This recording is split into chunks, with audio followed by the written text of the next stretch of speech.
ఈయనతో ఉంటే. కాబట్టి దయచేసి నేను ఒక్కటే కోరుతున్నా, అధికారులు కూడా మీరు కూడా యాజ్ పర్ ప్రోటోకాల్ ఎట్లుంటే అట్లా చేయండి. మీకు ఉదాహరణ చెప్తున్నా, మొన్న నా నియోజకవర్గంలో కళ్యాణ లక్ష్మి చెక్కులు పంచమన్నారు, వీళ్ళు పంచిరు, అయిపోయింది. వీళ్ళు వంచిన తర్వాత మొన్న జమ్మికుంట ఎంఆర్ఓ గారికి ఇబ్బంది వచ్చింది. మరి ఇదే మంత్రి గారు ఎందుకు కాపాడలేకపోయినా? ఇదే మంత్రి గారు చెప్పేటి చెప్తురు, చేసిపోతున్నారు, మరి ఎందుకో కాపాడుకోలేకపోతున్నారు? అంటే కేవలం మిమ్మల్ని వాడుకుంటాడు, ఇచ్చిపెడతాడు. దయచేసి మీరు ఇది మర్చిపోకండి. మీరు మీ పని మీరు సక్రమంగా చేయండి. ఖచ్చితంగా మీకు కూడా మేము సహకరిస్తాం. నిన్న కూడా ఉదాహరణ చెప్తా ఉన్నా, కమలాపూర్లో ఇది ఎలక్షన్ కోడ్, మీరు చెక్కులు పంచిండు, సంతోషం, మాకేం అభ్యంతరం లేదు. కానీ ఎలక్షన్ కోడ్లో నిన్న కూడా తీసుకుపోయి కమలాపూర్ మండలంలో 62 చెక్కులు, నిన్న కళ్యాణ లక్ష్మి చెక్కులు నేను ఇచ్చారు. ఓకే, సంతోషం, మీరు ఇచ్చిర్రు, మాకేం అభ్యంతరం లేదు.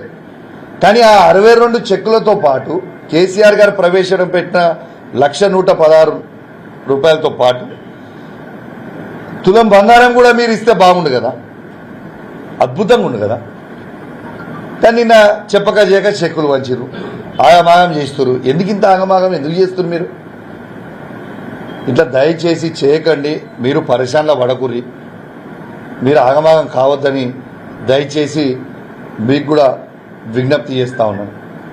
ఇవాళ పోలీస్ వాళ్ళకు కూడా చెప్తా ఉన్నాం, పోలీస్ వాళ్ళ పక్షాన కూడా ఇవాళ మేము మాట్లాడుతూ ఉన్నాం. ఇవాళ పిఆర్సీలు ఎన్ని కూడా పోలీస్ వాళ్ళ అందరికీ కూడా ఇవాళ మేము ఇప్పిస్తాం, మేము గవర్నమెంట్ రాగానే ఫస్ట్ రిలీజ్ చేస్తాం మీకు అని పోలీసు వాళ్ళకు కూడా చెప్పారు.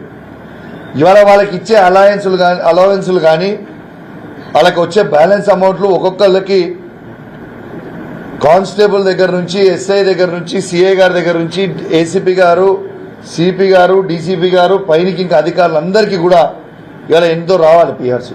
ఎందుకు ఇస్తలేమా? మీరు ఇప్పటి వరకు వాళ్ళకి ఎందుకు ఇస్తలేరని నేను అడుగుతా ఉన్నాను. ఇవాళ ఇక్కడ ఉన్న మంత్రి గారు ఎగిరెగిరి పడుతూ ఉంటారు. మీరు ఎగిరెగిరి పడే కంటే ముందు ఆ ములుగుల సీతక్క ఇప్పించుకుందట ఆ జిల్లాకి. మరి కరీంనగర్ జిల్లాలో ఉన్న పోలీసు వాళ్ళు ఏం తప్పు చేసిరు భయ్? వాళ్ళకి నువ్వు ఎందుకు ఇప్పించుకుంటలేవు? ఇప్పించుకునే చేతన అయితలేదా? మంచి పనులు చేసే చేతన అయితలేదా?